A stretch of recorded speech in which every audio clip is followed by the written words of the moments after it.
Hi, everybody. Good morning. Welcome back. Morning. Good morning. So, any thoughts or anything you want to share from our discussion of truth yesterday? I have a share. I've taken up jogging, which is not very pleasant for me, but it's an activity that's available.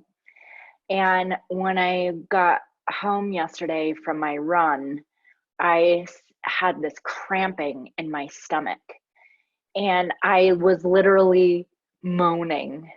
And I thought, okay, Aaron, you're exaggerating. Like, is this the truth? Like, do you need to be moaning in pain? So then I thought, okay, I don't need to be moaning in pain. And is it pain? What is the actual sensation that I'm feeling? Instead of just saying, oh, it's pain. So then I really drilled down into what is the truth of what I'm feeling. So that was a good moment for me just to sort of stop, recognize, don't exaggerate, find the truth of the matter. And what was the truth when you looked? The truth was that I just really don't like jogging. And the sensation, while it was pain, I could begin to describe the sensation more like cramping. Take a couple deep breaths, reduce the level of pain, and eventually it completely dissolved.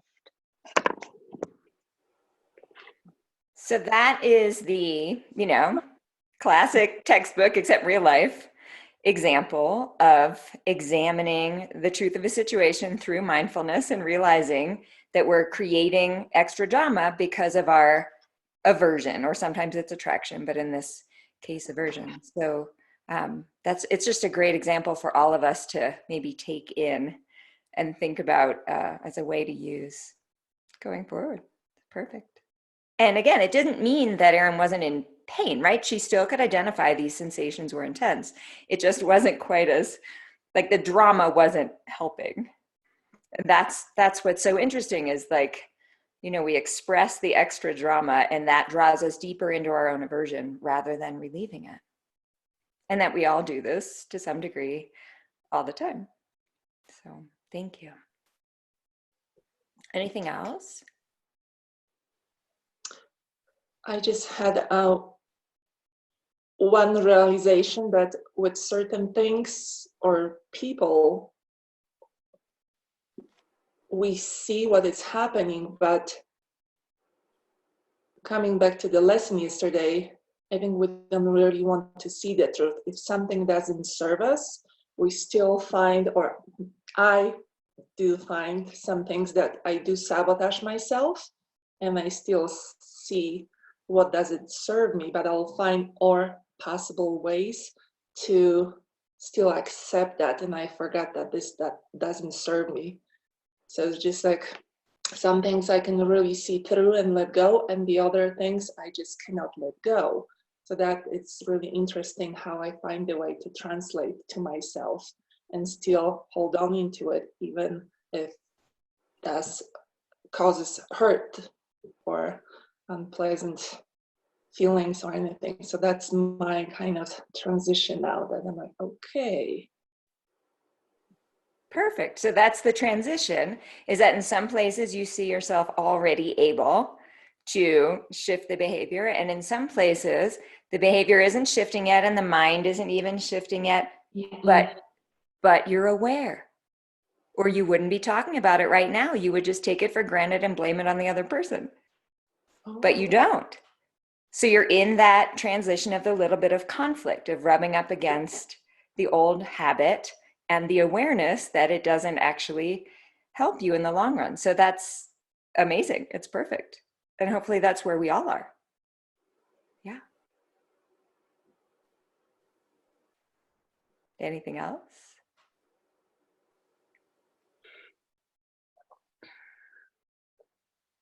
Okay.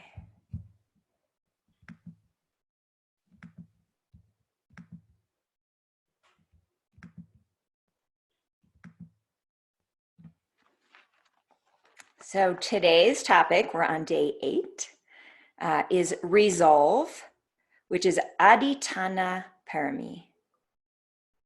And to me, resolve kind of falls into the almost, it's not quite as bad as renunciation, but it's one of those not so exciting sounding topics, maybe, but very worthwhile to support what we've been working on up till now. And has a lot to do with even what we've talked about this morning so far. So freedom in Buddhism is not just letting go. It's not just openness and spontaneity. And I'm not saying that there aren't elements of letting go and openness and spontaneity. There are, sure, but that's not all. It's not freedom from commitment.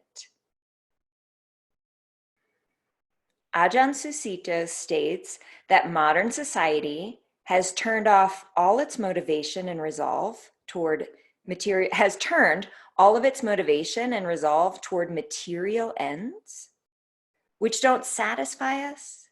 So we just want to relax, let go, and like be free. And that seems like the solution. I think he has a good point here. The hedonic sort of hamster wheel of getting more and more stuff is both exhausting and depressing. And many people feel simultaneously trapped and completely fried. He says, until you wake up one day with a hangover and the realization that this way of life is going nowhere. I'd better shape up and get my act together. So honestly, this process happens in different ways for different people, but we're all here practicing because in some way, material accumulation doesn't do it for us anymore, if it ever did. Otherwise, you'd be figuring out how to make $1 million selling hand sanitizer online instead of being here together, right? We all come to spiritual life because in some way or another, material life isn't completely satisfying. But throwing all effort away is not going to make us truly happy.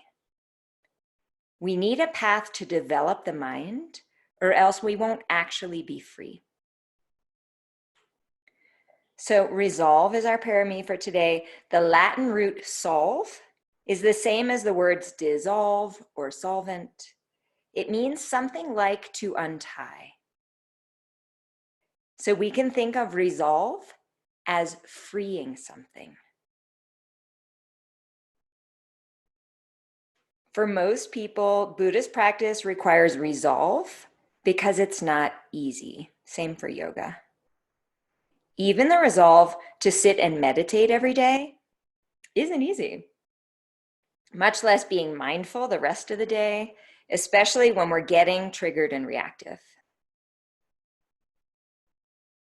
Ajahn Susito writes, we have to get over the idea that lasting personal development can occur quickly with little effort. We need long-term, useful commitment.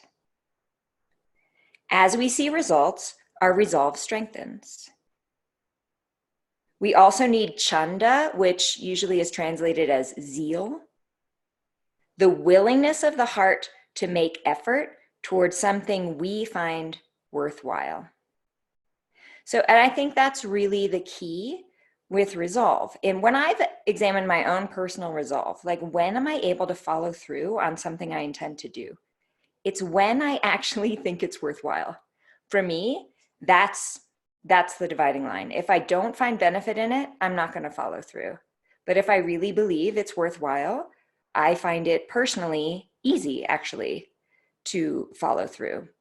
And again, resolve isn't my patience, right? So, but that for me is what drives it. And you can look at what drives it for you. But for me, that's it. It's the chanda, the zeal, the belief that and excitement that this thing is valuable in my own assessment.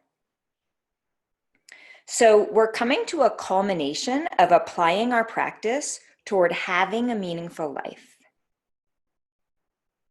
When you get to the end of your life and you look back, what will make you feel that you lived a life worth living? And this is a very valuable question to check in with, I think, on a regular basis, not every day, but from time to time. When you get to the end of your life, what will have been important to you?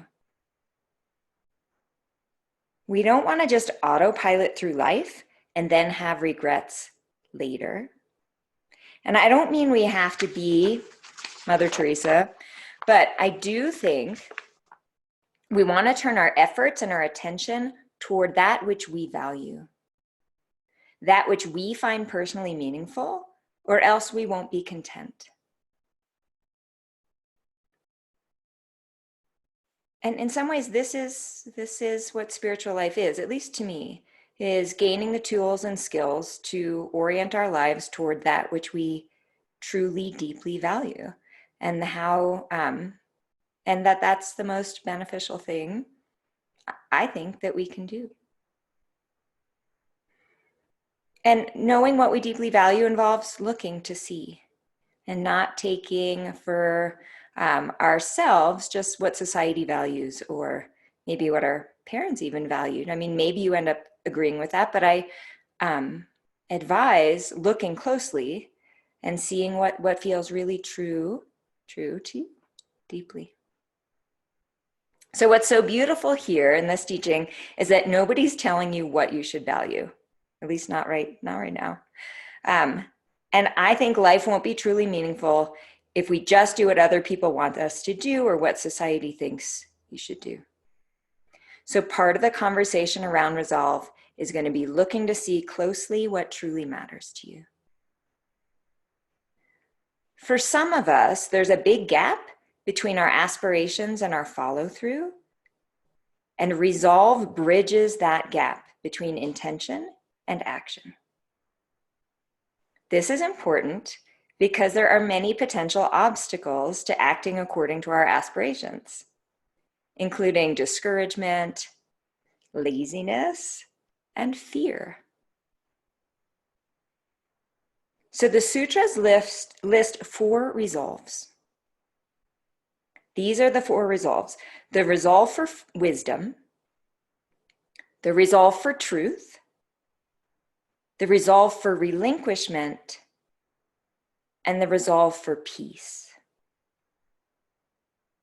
And here's the quote from the sutras: one should not, this isn't from the sutras, it's a quote, I think, from Susito. One should not neglect wisdom. One should preserve truth. One should cultivate relinquishment. And one should train in peace. And I'm not sure where that quote comes from, to be honest. But that's what we should do with the 4 resolves. So we'll go through those one at a time. So first is the resolve for wisdom. We want to be discerning so that we don't set wise goals, so that we do set wise goals and recognize what commitments are actually useful. We don't want to push ourselves too much, and we don't want to do nothing. We need to discern what it is we need to do in order to achieve our goals. It's one thing to think of what we'd like to do, and another to figure out if what it will take to get there is realistic.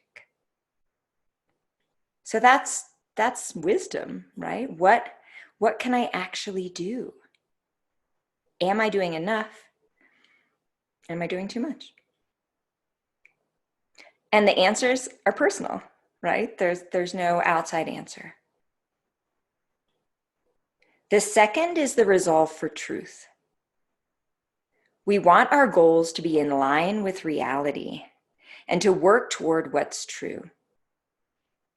We also want to stay true to our determination unless we find that we're doing damage in some way. We want to be able to rely on ourselves, our own integrity, our own strength, and our own ability to be kind. We want to be honest about what's happening. The third resolve is the resolve for relinquishment, letting go. This is our renunciation practice. In order to make choices toward a meaningful life, we will likely need to give up the lesser happiness of some immediate sense pleasure for the greater happiness of a life well lived. So, what might this mean in your life? Are you willing to give up what will be needed to achieve that which is important to you?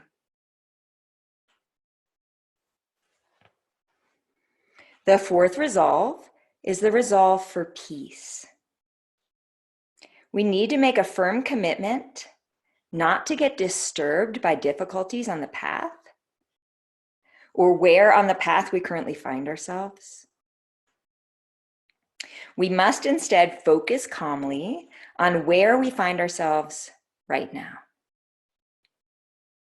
We can use our patience practice to keep an even keel emotionally.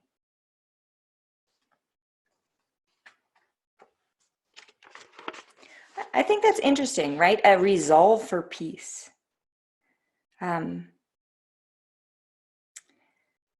And we want to look to see, do we have a resolve for peace? Because not everybody has a resolve for peace when they're not paying attention. I think there's a lot of desire for drama because drama is interesting and exciting and busy, and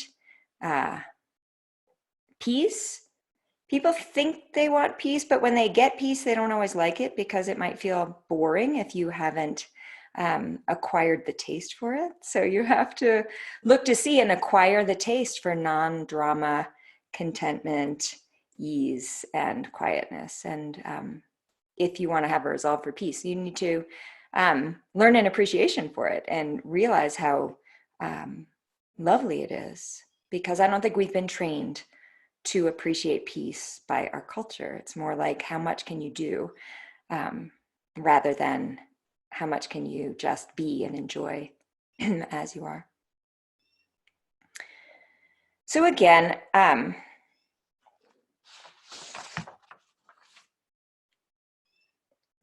to know what is our resolve sort of going in the right direction. When we reach our goal, we should discover a sense of steady calm, or else the teaching is that we had the wrong goal in the first place. This takes serious honesty and humility to acknowledge that sometimes we've taken the wrong path and we need to back up and do something different. So that's the feedback, actually paying attention. Is this really worth doing? In order to discern what would be a wise goal for us personally, we need to engage in careful consideration of what we want to develop in this life. And it doesn't need to be dramatic, especially at first. And in fact, incremental change can make a huge difference over time. So you don't have to take on every part of your life and reorganize and reorient everything. I don't recommend that, actually, unless, it feels right. So in meditation and in life, we can take the practice one step at a time. As we go, we start to reveal what's underneath the surface of our experience. And we learn through our own experience. If we find we've been using too much resolve and we're getting frustrated or discouraged, we need to apply patience and kindness.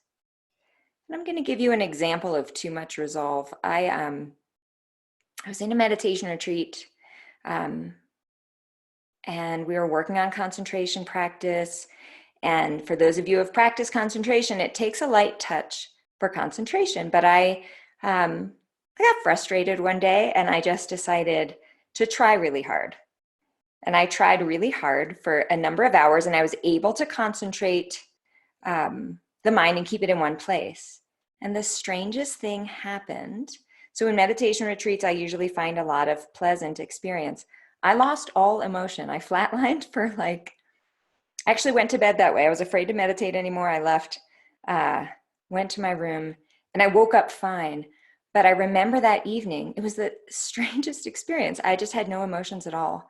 And I actually literally thought, if this is forever, because that's what we do, we feel something and think it's going to be forever. My emotions are gone forever. And I thought, this isn't like, I couldn't live this way, was how I thought, which isn't necessarily how I feel at a low in emotions. It was just nothing. And the next day I realized that I sort of squashed my joy from trying too hard. And that's a very extreme example. And maybe most people wouldn't try themselves into that state. I'm a pretty good resolve person. And that was very, very informative to me, that trying too hard kills joy. So hopefully you don't have that extreme in your personality.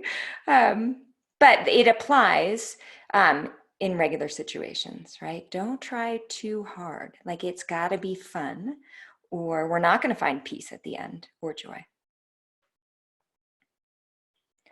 To keep a resolution, keep a slow and deliberate thought in your mind until the mind feels quiet and strong. To encourage a resolution, be sure to enjoy any benefits along the way. This leads to an easeful unity of mind. Some things are really worth pursuing and some aren't. In order to be a parami, our resolve must be toward both freedom and compassion. So take a good look at your direction and consider its fruition. Would attaining this goal be helpful for you? Would it be helpful for others? It's clear that the parami of resolve is not egotistical or self-centered will. It's letting go of that which causes harm to ourselves and others in order to gain what's helpful and beneficial. So we need to be sure not to cling to our resolve. Instead, resolve to be open. This way we can get feedback along the way from other people and from the environment. So when something's working, that's like positive feedback, right? From the environment and other people. And when it's not working, you can look to see, is that something I'm doing or that I can change? Or is this resolve just not really right for the circumstances? Awakening takes time and it's work. Sometimes it's challenging. Sometimes it's boring. Okay? Resolve is what carries us through. Ajahn Susito says, "It was a change of view for me. Success and failure, when carried out with good intention, both led to wisdom, peace, and kindness." This is a hard point for those of us growing up in competitive Western society. When we fail, we get so much feedback about how to reorient ourselves, where we should be putting our efforts, and how. So we need to not judge our efforts by success versus failure, or else we'll be disheartened and lose our resolve. And you can watch, YouTube videos about all kinds of famous, successful people talking about how they failed and how that helped put them where they are now. I never actually watch these videos, but I always see the titles and think, it's out there. This idea is out there that failure is part of a successful path. And maybe we just don't talk about it. And we want each step to be perfect, but we want to, when we fail, pay attention, see what didn't work, and use that information, valuable information, to reorient. It's so important, again, coming from our culture of competition, to see that resolve isn't striving. So strife, the way I'm using it, is related to quarrel and contention.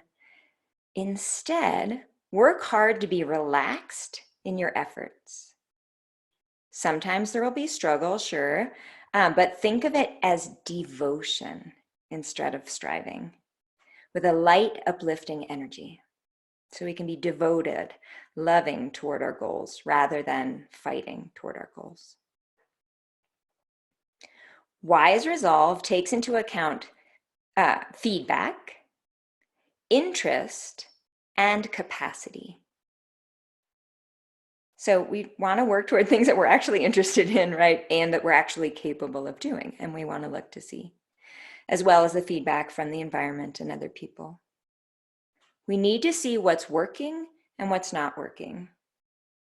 We want to follow our own interests and the interests of those who will benefit from our work. You know, that's an important thing too. This thing you're doing to help someone else, do they actually want it? You know, looking to see.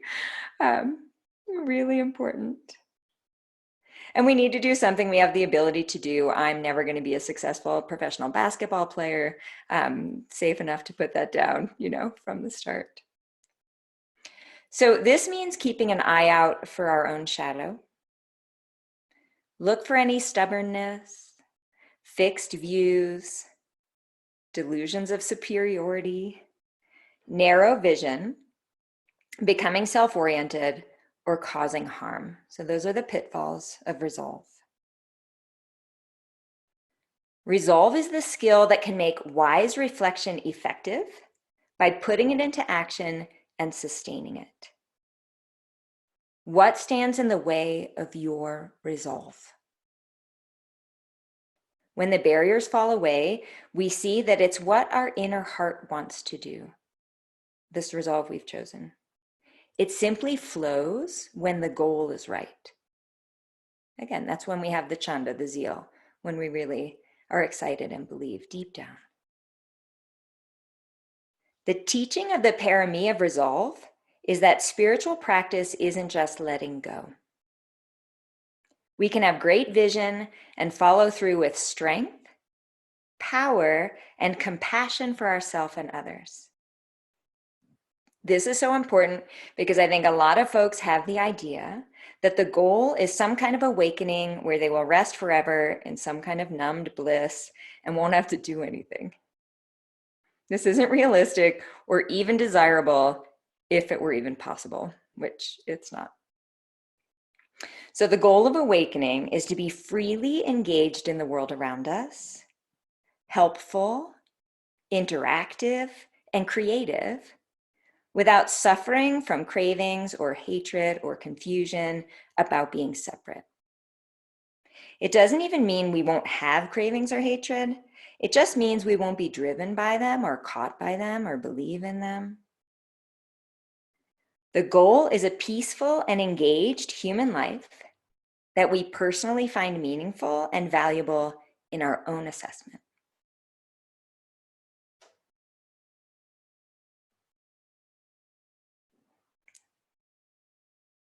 Okay, so let's do a little practice with resolve.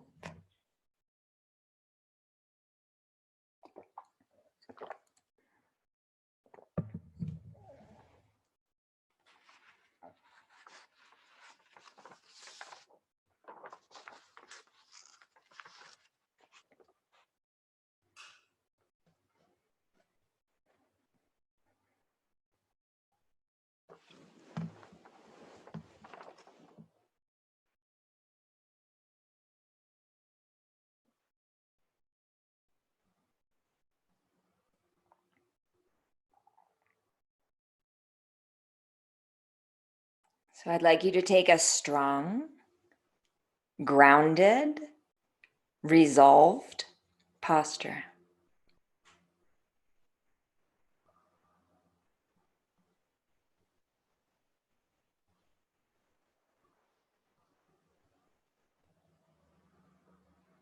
So this resolved posture doesn't require any tension. We don't have to try too hard, sit up too tall, clench our fists, scrunch our eyes together, eyebrows. We can be resolved with a relaxed face,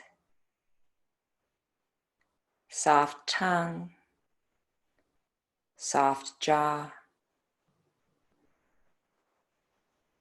soft belly.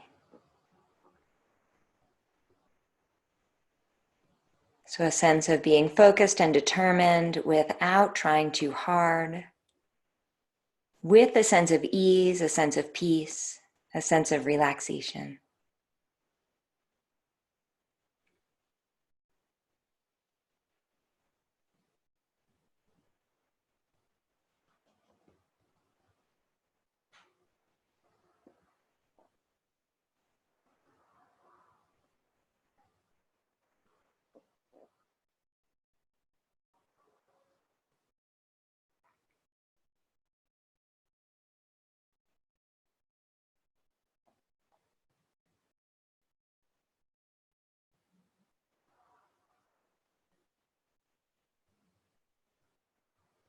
Letting the breath be completely natural.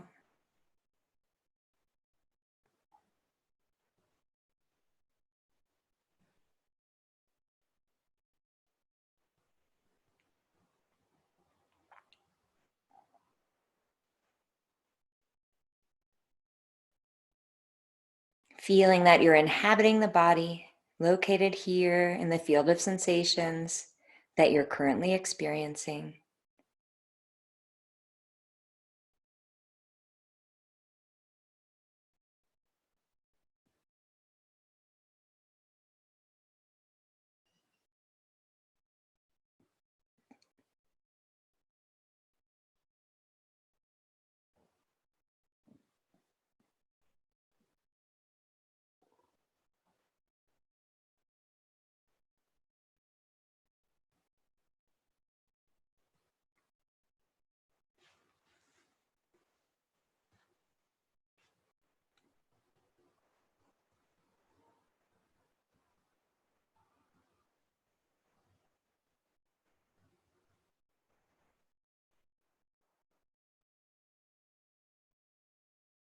So observing the breath in the body.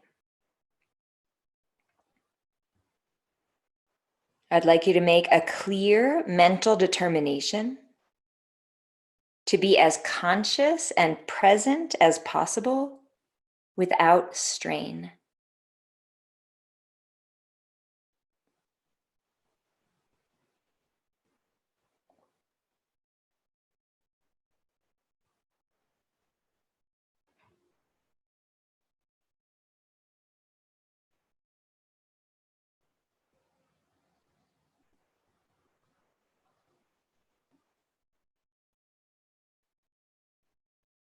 So, what really supports this ability is believing that the practice is worth doing. Whether it's based on, somebody told you if you haven't been doing it long, although you all have, but whether it's based on confidence from someone else or from your own experience. And if you don't find the resolve, reminding yourself that you've chosen to do this practice because you've found it a benefit in the past and you believe it will continue to be a benefit in the future. So that drives the chanda, the zeal for the practice.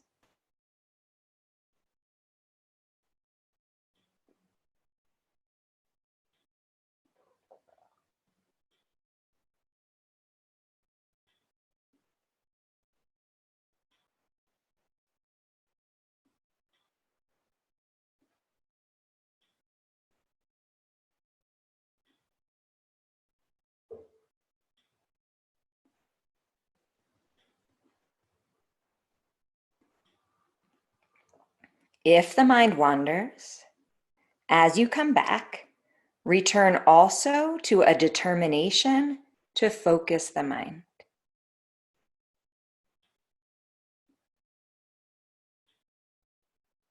A sort of relaxed, spacious, peaceful determination.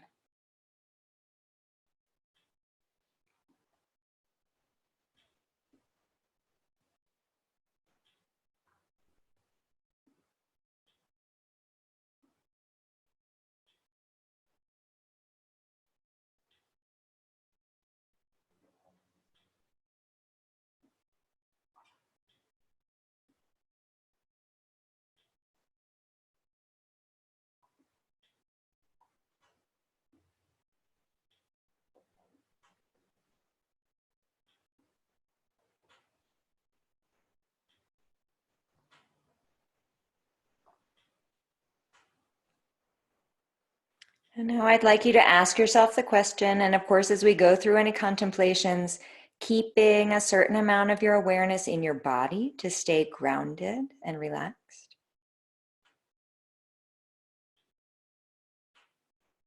Ask yourself the question, what hinders my resolve?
And now I have a different question for you to ask your own mind.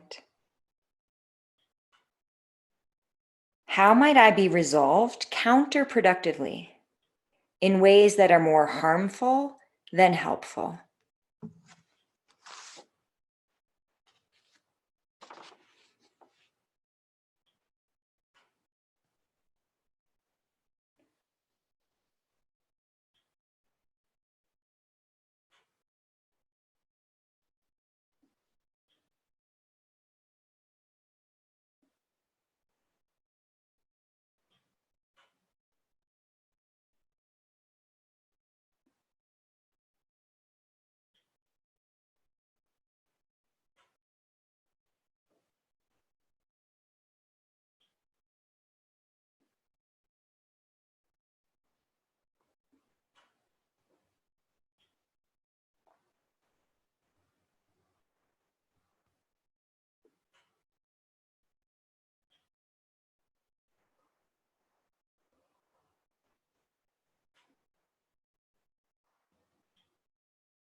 And now I'd like you to ask yourself a different question.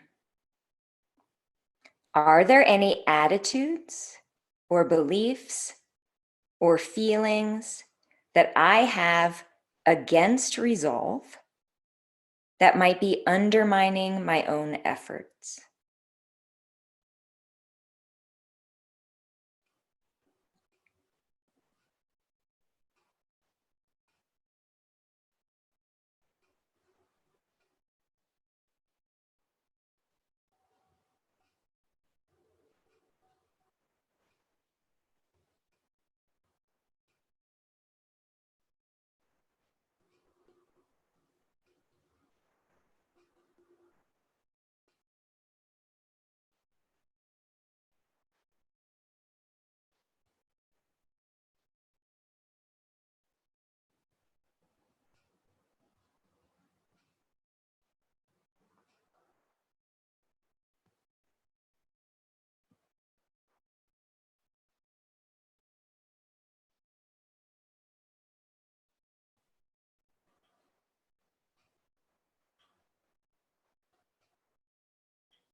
And now I'd like you to resolve to be relaxed.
And now a few more questions to drop into the mind.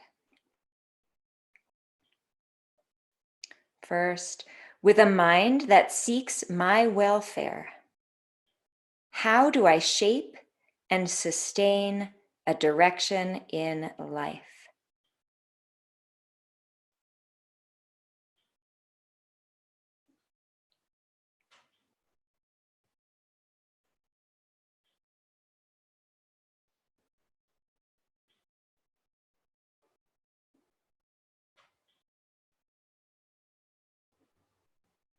With a mind that seeks my welfare, how do I shape and sustain a direction in life?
And now I'd like you to drop this next question into the mind. How do I let myself down?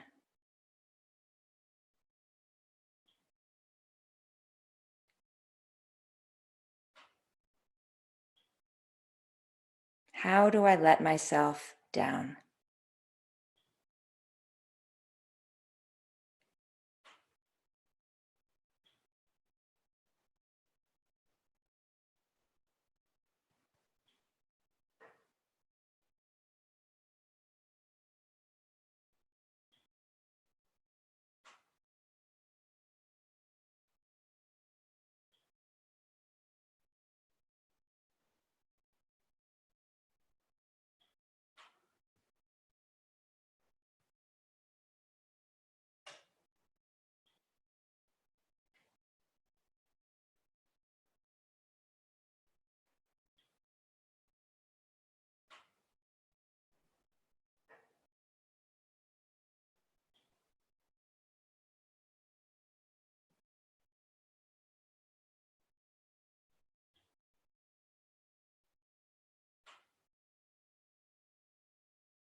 And now I'd like you to consider what would be a good quality or skill for me to develop.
And where can I find support in my lifestyle or situation to develop this good quality or skill?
And then releasing the contemplation.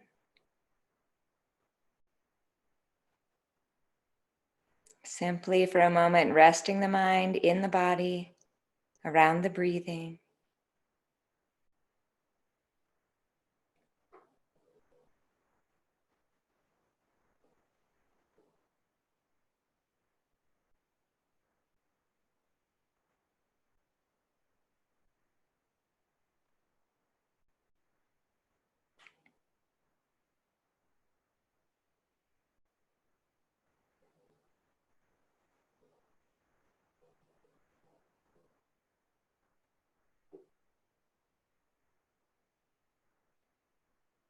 And we'll slowly open our eyes. Move and stretch as you like.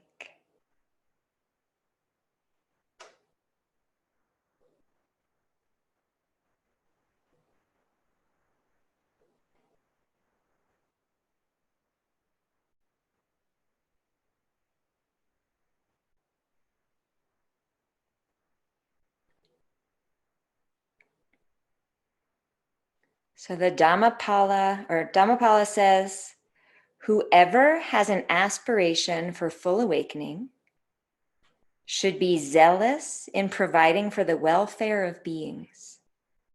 And from time to time, day by day, should reflect, have I accumulated merit, like from good deeds, and knowledge today? What have I done for the welfare of others? The primary condition of the perfections is the great aspiration expressed as, having crossed over, I will cross others over. And crossing over is another word for awakening. Being free, I will free others. Tamed, I will tame others. Calmed, I will calm others. Comforted, I will comfort others. Having attained nirvana, I will lead others to nirvana. Purified, I will purify others. Awakened, I will awaken others. And that's like the Bodhisattva vow said another way, if you're familiar with that from Mahayana Buddhism. So keep in mind from that quote, it sounds a little bit against what we've been talking about. So we don't really awaken others, right? In the sense that they have to do the work for themselves, their own effort, their own intention. And of course, your family and your romantic partner don't want you to be their spiritual teacher, so leave them alone. Right?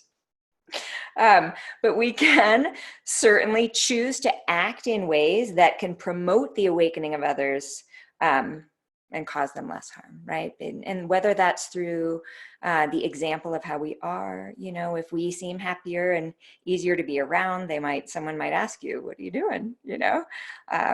They find you more pleasant. They want to know what you're doing so that they can be the same. That's fine, rather than pushing the practice on other people and telling everyone they need to meditate, which will, of course, make them not want to. Okay.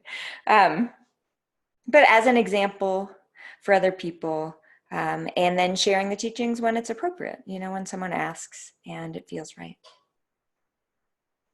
So as you go about your day today, I'd like you to reflect, small things. I'd like you to reflect on your direction in life. What is important to you? And what type of resolve you need to move toward that which you value. So I'll say that one more time. I'd like you to reflect on your direction in life, what is important to you, and what type of resolve you need to move toward that which you value. And these don't have to be permanent answers, right? They're your answers for now. And you are welcome to, at whatever interval in your own life, reassess. So this doesn't have to be your one permanent thing forever, but something for now.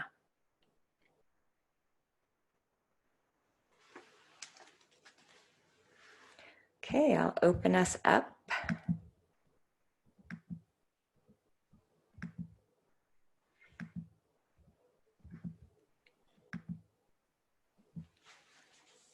All right, any thoughts or questions, comments?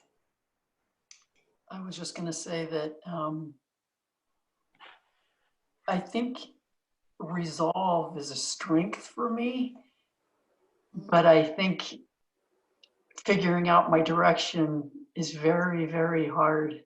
So that's kind of what I was thinking through the teaching, that the various aspects of resolve, they seem very natural to me. But what's hard is what's the right thing to do for me. Yeah. So we're all built differently, right? We're all going to have different strengths and weaknesses. And some of these, elements are harder than others. And how great to figure out, like, okay, my energy needs to go into what do I want to do? Very worthwhile endeavor to consider.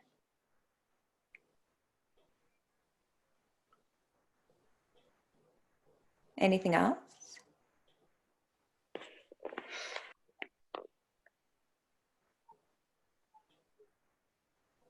I feel like yesterday was really challenging for me, and today was even more. I could just feel the wiggles, and so I was like, oh, this is where you must need a little more attention because you're struggling so much. So yeah, thank you. Thank you.